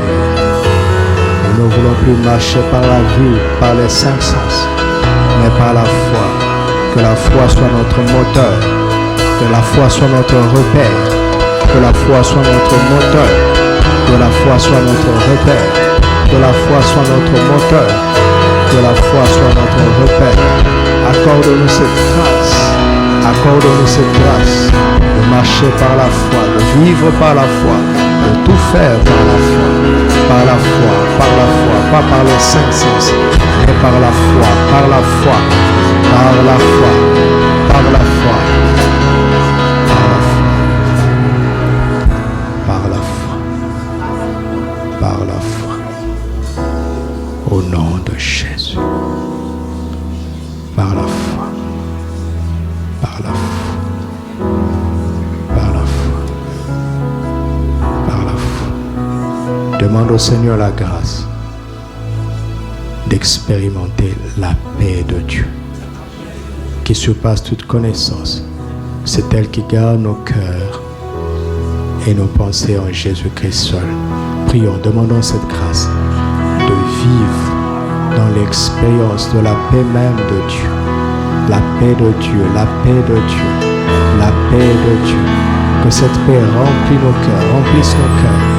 Que cette paix remplisse nos cœurs. Cette paix qui surpasse toute connaissance, qu'elle garde nos cœurs et nos pensées en Christus. En Christus. En Christus. En Christus. En Christus. En Christus. La confiance, la patience, l'assurance, la confiance, la patience, l'assurance. C'est ce que j'entends dans mon esprit. La confiance, la patience, l'assurance. La confiance, la patience, l'assurance. Si te manque d'assurance, c'est que tu n'es pas encore prêt. C'est que ce n'est pas encore le moment. Alors utilise la clé de la patience. Attends. Quand la patience a fini son travail, tu es plein d'assurance. Tu es plein d'assurance. Si tu manques d'assurance, c'est que ce n'est pas encore le moment. Alors attends. Attends-toi au Seigneur. Pratique la patience. Et si il te manque de patience, c'est que ta confiance n'est pas encore totale.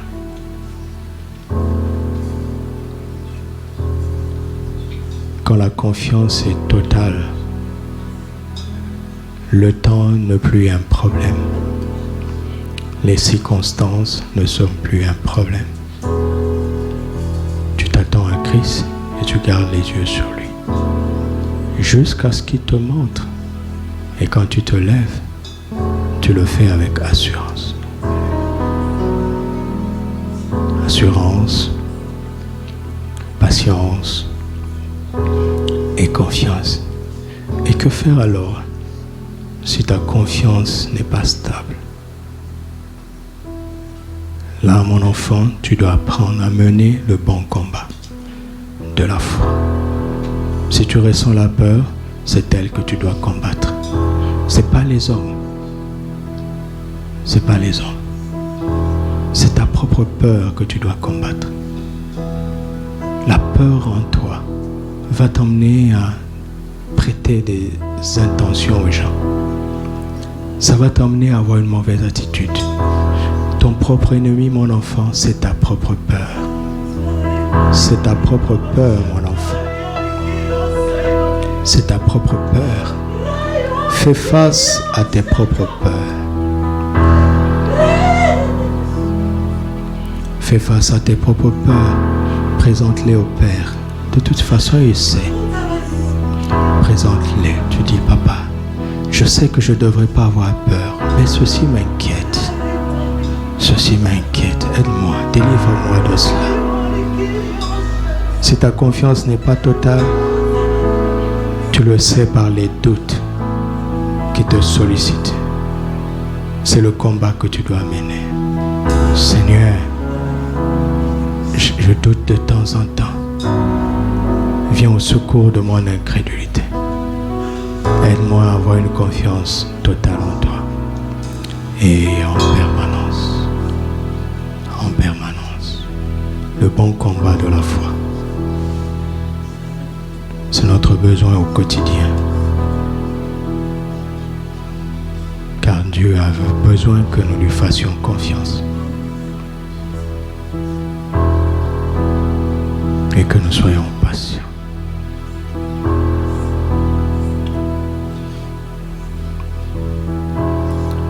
Alléluia.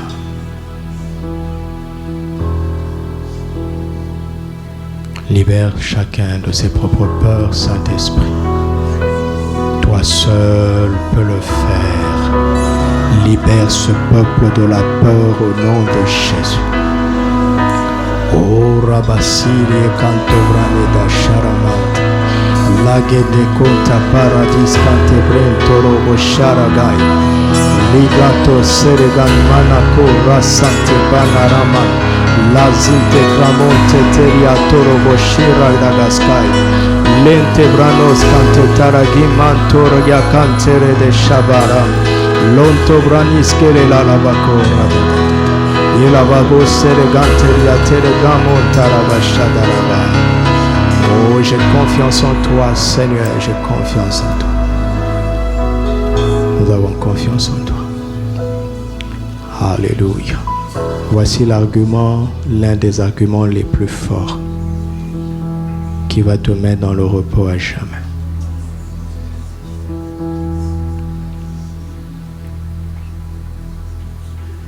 C'est que Christ est mort, il est ressuscité. Il a été élevé, intronisé glorieusement à la droite du Père. Mais il est venu vivre à jamais en toi par le Saint-Esprit. Il dit, si tu traverses ces situations difficiles, je serai avec toi. Celui qui est en nous est plus grand que celui qui est dans ce monde.